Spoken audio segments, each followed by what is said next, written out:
Hello friends, कैसे हैं आप सब लोग। आइए हम शुरू करते हैं हमारा लेसन नंबर 3। ये इसका लेसन नंबर 3 का ए पार्ट है। इसमें हम आज बात करेंगे डिमांड फॉर मनी के बारे में।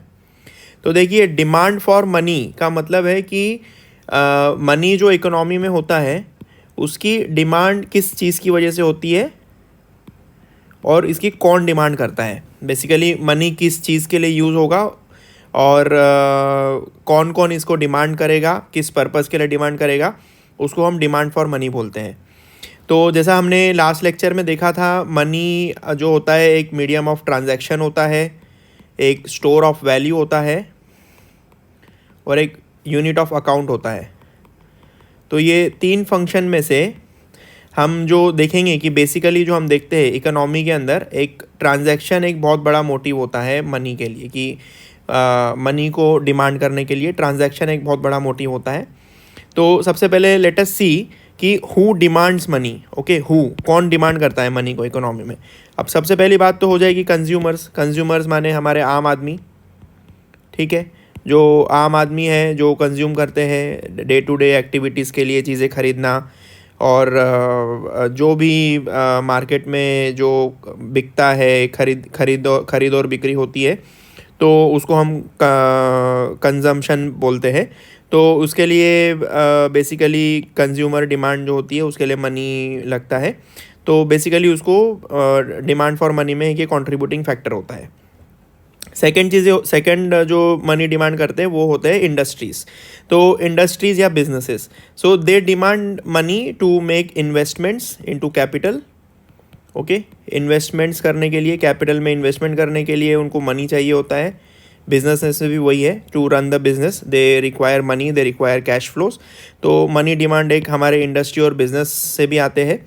और थर्ड होता है गवर्नमेंट। गवर्नमेंट के भी काफ़ी सारे स्कीम्स होते हैं, प्रोजेक्ट्स होते हैं। तो गवर्नमेंट को भी फंक्शन करने के लिए मनी की ज़रूरत होती है और गवर्नमेंट भी कंट्रीब्यूट करती है मनी डिमांड के लिए। Now let us come and see the next thing which is why money is demanded. Okay, so money is demanded for say two things here. One is basically to purchase something, जैसे हमने बोला जो economy में जो transaction होने हैं, तो to purchase something money is demanded. Second thing is to invest. अब यहाँ पे देखिए, इन्वेस्ट का मतलब है कैपिटल फॉर्मेशन। अब हम नीचे देखेंगे जो इन्वेस्टमेंट जो हम स्टॉक्स या इक्विटी या बॉन्ड्स में जो करते हैं वो इन्वेस्टमेंट एक अलग इन्वेस्टमेंट हो जाता है, उसका मीनिंग अलग है।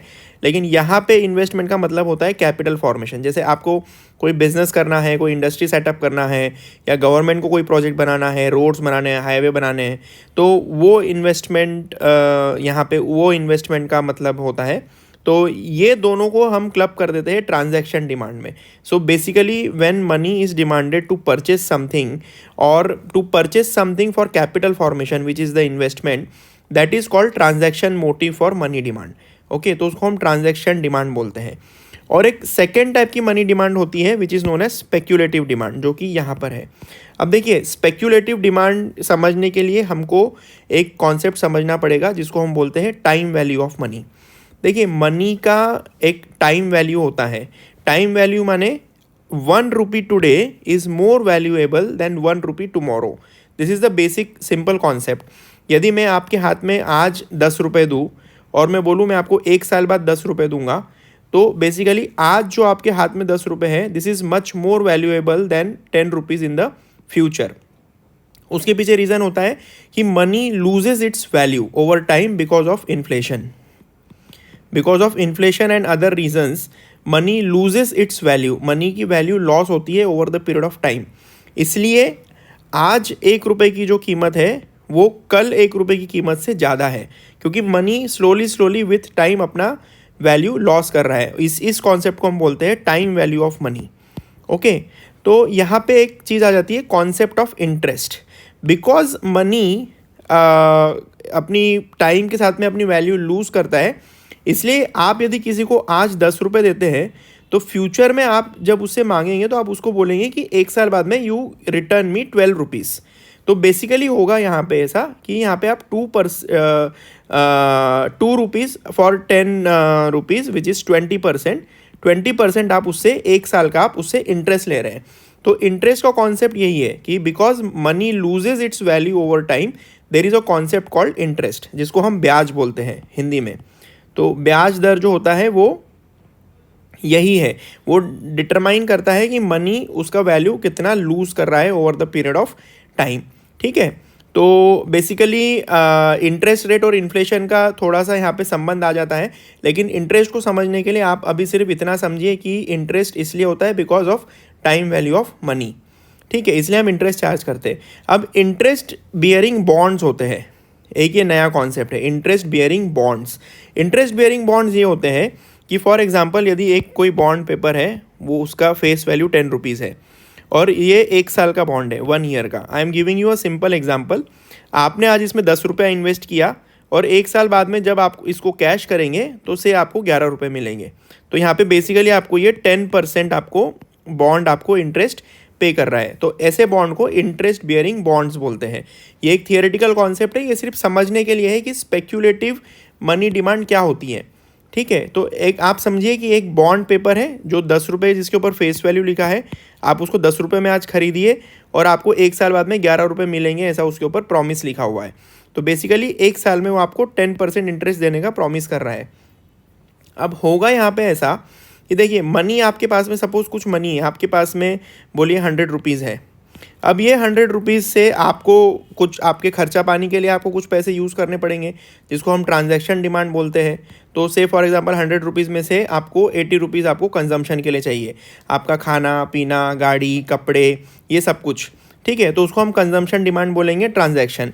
बाकी बचे 20 रुपीज़ आप सोचेंगे कि मैं फ्यूचर के लिए इन्वेस्ट कर देता हूँ बॉन्ड में। तो हम फ्यूचर के लिए इन्वेस्ट करते हैं और इस तरह से हम लोग क्या कर रहे हैं, we are postponing the consumption to future.